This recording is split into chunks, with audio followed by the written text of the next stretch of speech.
বন্ধু বান্ধৱীসকল কি খবৰ? এয়া বৰালি মাছৰ পলতি যি ফুটিছে। এয়া মছলা পেষ্ট কৰি লৈছোঁ, পিঁয়াজ কাটি লৈছোঁ, ধনিয়া পাত তিয়াই দিছোঁ, খালি ধনিয়া পাত এয়া দি পেলাই বনাবলৈ ফুটিছে। তাৰপিছত কেনেকৈ বনাওঁ আপোনালোকক দেখাই দিম, আপোনালোকে চাই থাকিব দেই।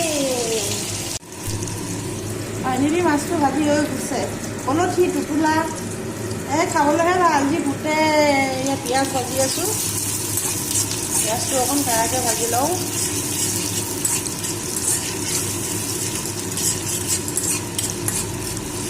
নতুন বছৰৰ সকলোলৈকে শুভেচ্ছা জনাইছোঁ দেই মোৰ ফ্ৰেণ্ডসকল। এয়া মছলা পেষ্টটো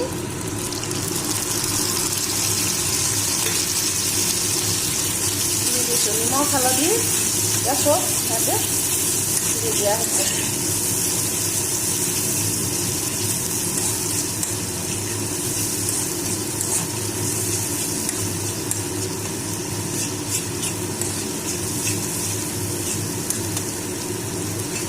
লগতে এয়া ফুলকবি, ৰঙালাও, আলু, মটৰ, মূলা দি ডখৰকৈ ভাজি কৰিছোঁ। আৰু এটা মজা বস্তু আছে, কোনে কোনে ভাল পায় জনাব দেই।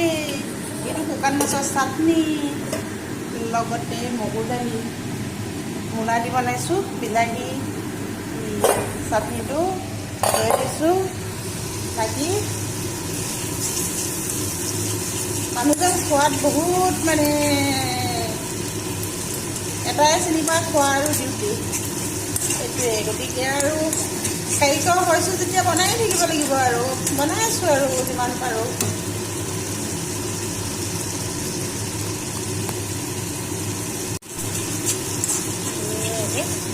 ভাজি লৈছোঁ, যিমান ভাজিব সিমান ভাল লাগে আৰু।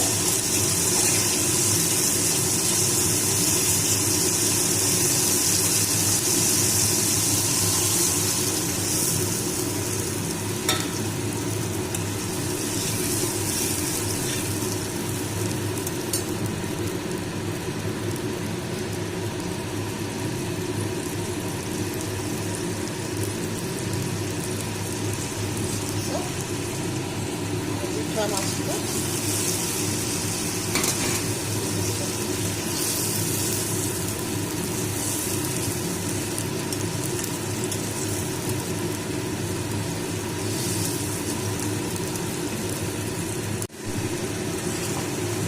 ফাইনেলি হৈ গৈছে। আৰু মানে কি মানে ঠাণ্ডা হ'লে অলপ টানিব। ধনিয়া পাত দি দিছোঁ। কাৰ কাৰ প্ৰিয় জনাব দেই।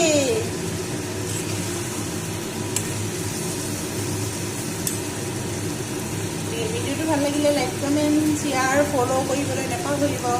আজিলৈ বাই বাই। পুনৰ লগ পাম নেক্সট ভিডিঅ'।